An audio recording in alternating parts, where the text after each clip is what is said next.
Now it's Clinton Watts. He's a former FBI special agent, now an MSNBC national security analyst. He's particularly an expert on social media and disinformation campaigns. Clint, always good to see you, sir. Good to see you. Let me start with this.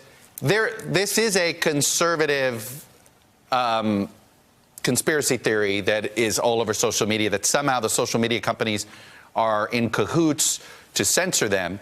And if censor means to get rid of white supremacy material, maybe they're right. But or some of this other stuff. But what is it that they're referring to? Is it that they're objecting that white supremacist material is getting kicked off of their platforms?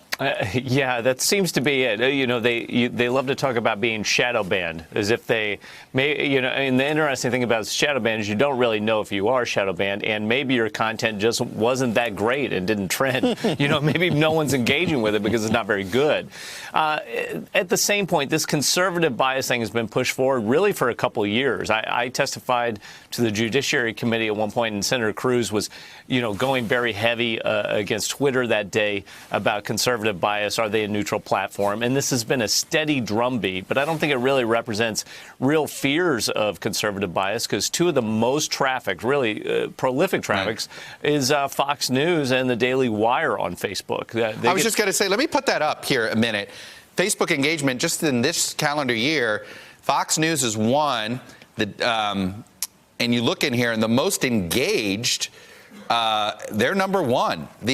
What was interesting here, according to Facebook, Fox News had the page with the most angry responses on Twitter. Breitbart was second, and official Ben Shapiro was third on that front. So is the bias actually the other way? Are these systems actually geared toward allowing conservatives to spread misinformation pretty easily? Yeah, because it's based on emotion. What you noted there was about angry, you know, responses in terms of that. Right. And that really leads to emotion, sharing, and content and setting tone.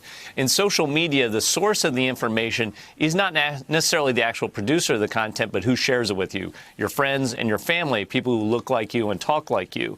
So in those conservative circles, they tend to be much tighter. You can actually go to the Columbia Journalism Review. They mapped out all of the links that supported or were accessed by Trump supporters and by Clinton supporters going into 2016. It is a very tight bubble around a few conservative news sources, and they trended the most going into the election day of 2016.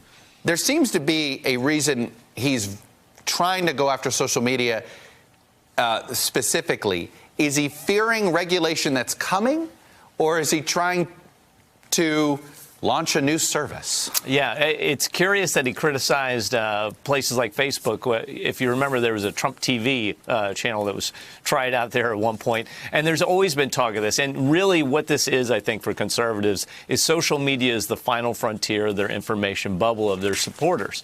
It is the one platform that they cannot control. And if you can move your constituency into a social media app or a platform of their own design, you don't need to go and scrape people's voter profiles. You don't need to pay for advertising.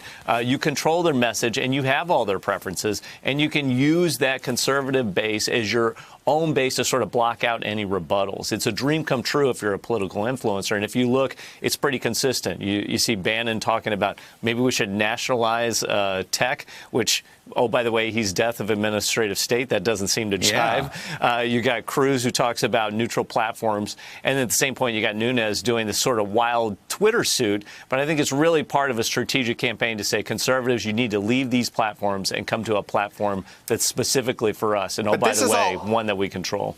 Clint, this is all evidence-free. I mean, the Devin Nunes lawsuit, I mean, what is he talking about? I mean, my God, I think I have more, I might have more standing to sue Twitter than he does. I just, based on his theory of the case, and I don't think I have standing to sue Twitter, by the way. Right. Yeah, it doesn't make sense other than if it's part of a larger strategy of really souring your supporters and your base on a platform. You're essentially, you know, if you look at it, we've seen them going to fake news, you know, whether it's Trump or Nunes, whoever it is, fake news, discrediting news outlets, preferencing other news outlets. Now they're going essentially to the platforms and doing the same thing.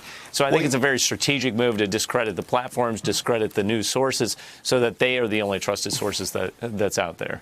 Well, look, this is particularly scary when you look at some of the truly unregulated Wild West platforms out there that the New Zealand terrorist used, the Pittsburgh terrorist, the synagogue terrorist used.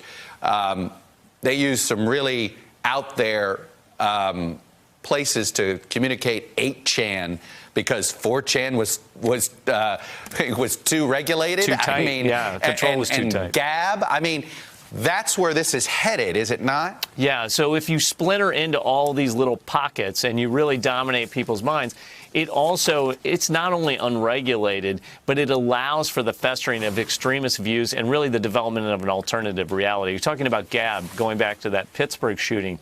I mean, what you saw was a community of people radicalizing themselves around basically a race-based issue. But you can see the same thing emerging in terms of politics and social issues. Clayton, how dangerous is Gab? Yeah, those smaller platforms are extremely dangerous. And you could even use in the ISIS context, remember Telegram, we were talking about that a few years ago. These small platforms, sometimes it's 5 or 10 people operate the entire platform. They cannot police it. They don't know who's on it.